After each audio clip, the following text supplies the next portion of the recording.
Hello there. Welcome back to Corpse Factory.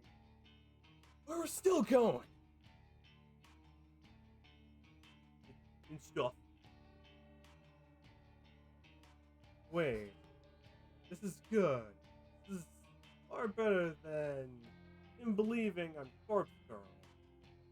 He thinks I'm just some fan of the website that submitted a request. I have to run with this. I can't let him know I'm the actual truth. Okay, you got me. I used the website to request his death. Huh. Wow. Mad. So the site is real. Amazing. That's exciting. Are you happy he's dead? I decided to take a leaf out of Tome's book and act more innocent than I really am.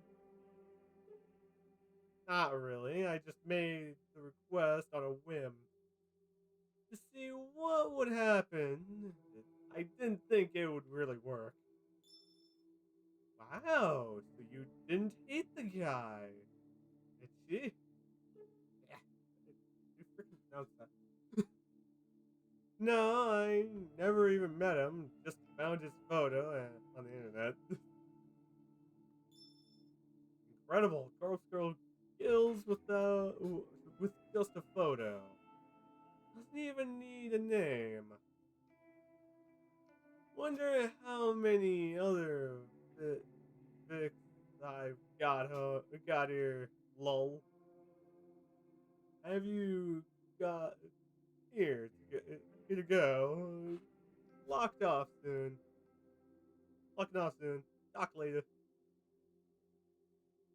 Gojo's status immediately changes to offline. I breathe a sigh of relief. I think he bought the lie. Surely I'm in the clear. It's only a hope. But the whole conversation was an excuse in stupidity. I nearly shot myself in the foot because of my own instability, ins- insatiable curiosity, insatiable curiosity. God damn it! I thought I should have I shouldn't have connected Kojiro at all. The only positive thing to come out of this is learning that Kojiro works in the hospital. Well, hospital morgue. I could potentially take advantage of this. But my sleep deprived brain can't quite work out how. Well, I can't dwell on that later. I can dwell on that later. For now, I really need sleep. Of course. Mouse get a Tuesday, June 2nd. My alarm erupts with a shocking scream and scares me awake. To be honest, that's actually happened to me a few times. Funny. I know, it's freaking funny. My eyes didn't open immediately, and instead I find myself tossing and turning, trying to bury my face in my pillow. I can't have had more than 2 hours of sleep, and now it's already time to get up and go to work. How the hell am I going to function today? I drag my heavy body from bed and slide into the pair of slippers resting on my floor. With a yawn, I stretch. I have my bed, leave my bedroom, and then I'm up. I stand in the kitchen next to the living room for a few moments, completely absent minded. I open the refrigerator and stare blankly at the dismal contents. Small tub of peach yogurt sits on top of the shelf, and a half-empty jug of oolong tea rests at the bottom.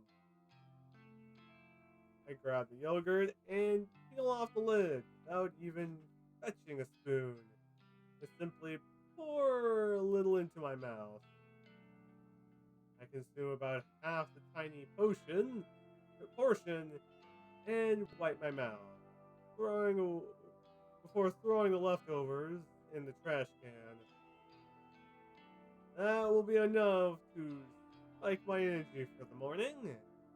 When you normally run on empty stomach, any amount of calories can work as long as you pick me up.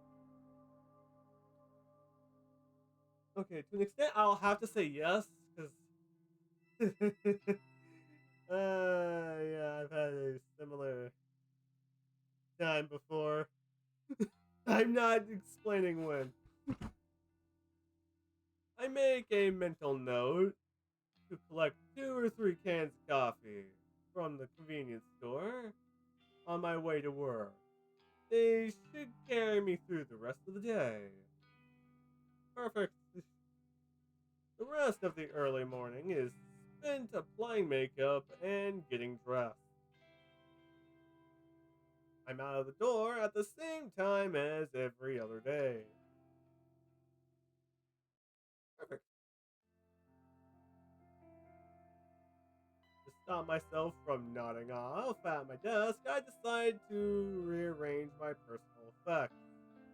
Having something to focus on is a great way to fight off sleep.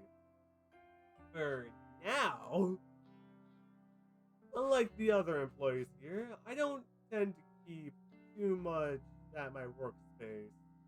Yet I still manage to feel cluttered somehow. I could just stay in my own little corner and just freaking type away. As long as I get a good view of where everything is. Next to my computer monitor are 3 little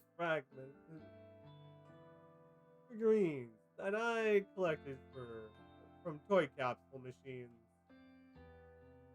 There's there's a set of anthropomorphic coffee cans that were released as a promotional campaign for my favorite coffee brand. Thank you for telling us that. Each figurine is about the size of my thumb. They're cute little things that when you put on a coin into a capsule machine, you never know which character you're going to get. So far, I've managed to collect Captain Coffee, Owlot, Lot, Lot, Lynette, Long Black, and Maiden Mach, Macha. Of course, they use all the complicated words. If I remember correctly, there are 2 more I still need to get.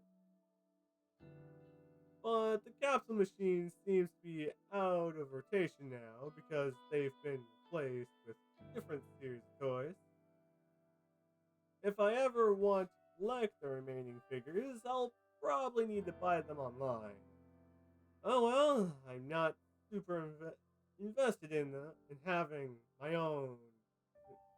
to own all of them. I give each tiny figure a bit of a disgusting and set them back up, but facing forward sta- so they're all standing up straight and facing forward. Satisfied that they're tidy, I look at the small tray of drawers that sit on the other side of my monitor. Drawers? I mainly just store papers and office moment, memos. and they're not really big enough to hold anything much larger than a document. Depressing. Oh yeah, the shelving stuff.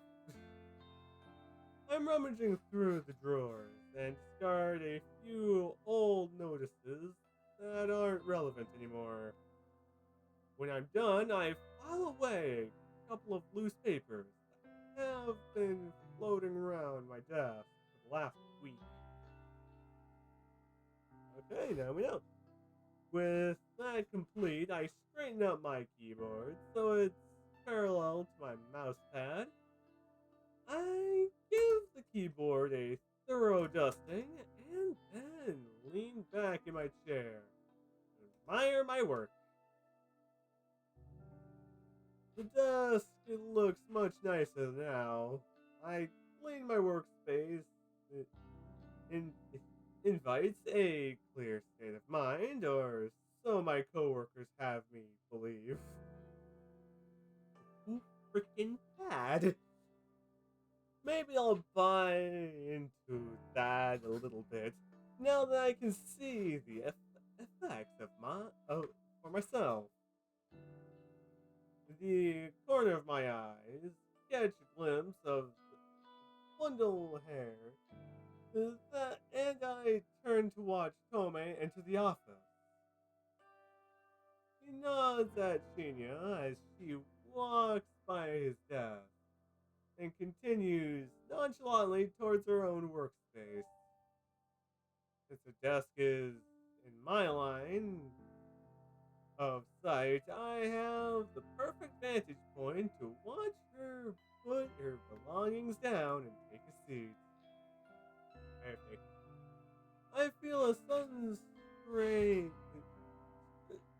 surge of excitement as she sits down. It's almost as if I am appreciating something, anticipating something to happen. I'll, yeah, if I remember correctly. Was something supposed to happen with Ome today? Have I forgotten something important? Possibly.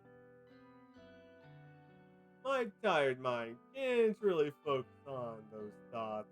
I try to ignore the mild surge of adrenaline that started pulsing through me when she took a seat, her seat.